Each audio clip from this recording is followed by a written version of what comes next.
is by looking at the basic euthanasia argument, because it's not really that different. Here's the sort of simpler parsing of the argument that has one important deletion from our abortion argument, but essentially it's basically the same structure. Our first premise, in fact, is the same premise as the first one of the abortion argument. It's wrong to take the lives of innocent persons. We implicitly mean it's always wrong there. Euthanasia is taking the life of an innocent person, so euthanasia is wrong. Now, notice that the only appreciable difference here between that argument and the abortion argument that we use as our basic lens for talking about the issue is, in this case, there's no question that the subject of the action of euthanasia is a person. That's all we had to add in the first case, because there's some question about whether fetuses are persons or not, and then have a right to life. In the case of euthanasia, there is no such dispute, because typically we're talking about a cognitively developed adult human being who has no sort of inabilities in terms of our basic criteria of personhood. They would meet both the one that typically characterizes Kantian thinking and the one that characterizes utilitarian thinking. So minimal potential rationality on one hand, or potential sentience on the other hand. So our issue then is strikingly similar here, and notice it's doing the same sort of thing.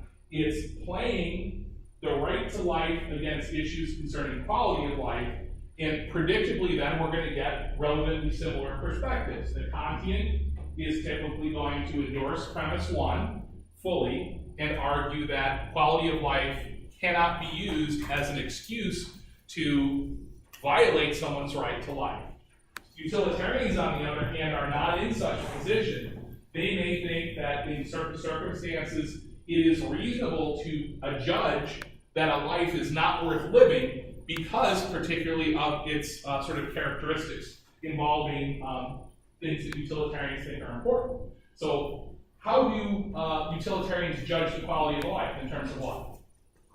What's their basic understanding of what it is about a life that we use to sort of judge its quality?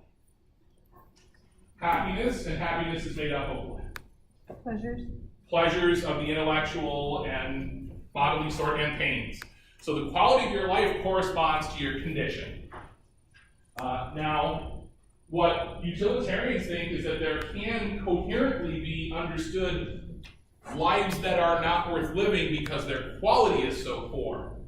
So the quality of life diminishes down to a level where its continued existence would contribute what kind of net value to the total good? Negative. So a life characterized by negative utility would be a life that's characterized by what? In terms of our definition of utility. Pain. So exceptionally painful lives, ones that make no positive contributions, can be conceivably understood in some circumstances to be not worth living because they make a negative net contribution to the overall utility. Can Kantians say that kind of thing? Is it even coherent to say there can be a life not worth living, provided we're talking about a life that's minimally and potentially rational?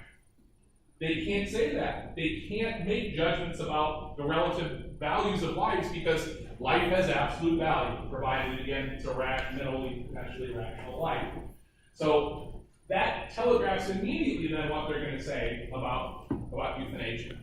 Kantians are going to say euthanasia is never right. They're going to simply back our argument here, and our question then is going to be, is this basic argument correct? And it's again going to depend on our sort of theoretical commitments rather than some sort of flimsy intuitions. Now, before we proceed further, we have to be a little bit clear about what kinds of euthanasia we're talking about. Because euthanasia, as we sort of understand it, comes in varieties, and they're not all quite exactly the same. And so there's two distinctions that we have to be kind of pertinently aware of. The first is between voluntary and involuntary euthanasia. What's involuntary euthanasia? Murder. That's taking someone's life without their consent or any input.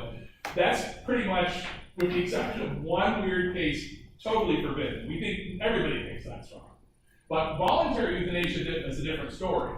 Now, we probably don't want to sort of, even in the utilitarian context, engage in involuntary euthanasia, because then we're making a decision for a person about the quality of their life without their input. But who's probably actually the best judge of the quality of the life?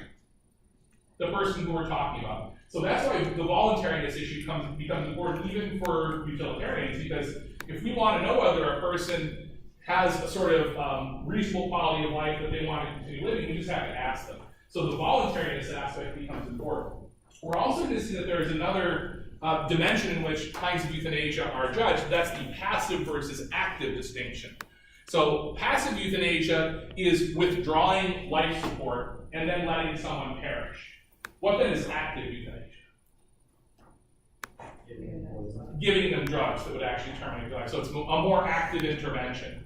So there are 4 types of euthanasia then that sort of pop up. We've got involuntary active and involuntary passive, and then we've got voluntary active and voluntary passive. Now, nobody thinks that under ordinary circumstances, involuntary euthanasia is permissible, except in one particular kind of situation. So for the most part, we're going to ignore involuntary euthanasia, but there is this odd case where we have people who are brain dead, who have no ability to sort of let us know what their wishes are, but whose condition will never improve. In those cases, we probably wouldn't want to engage in active euthanasia, because that would be what?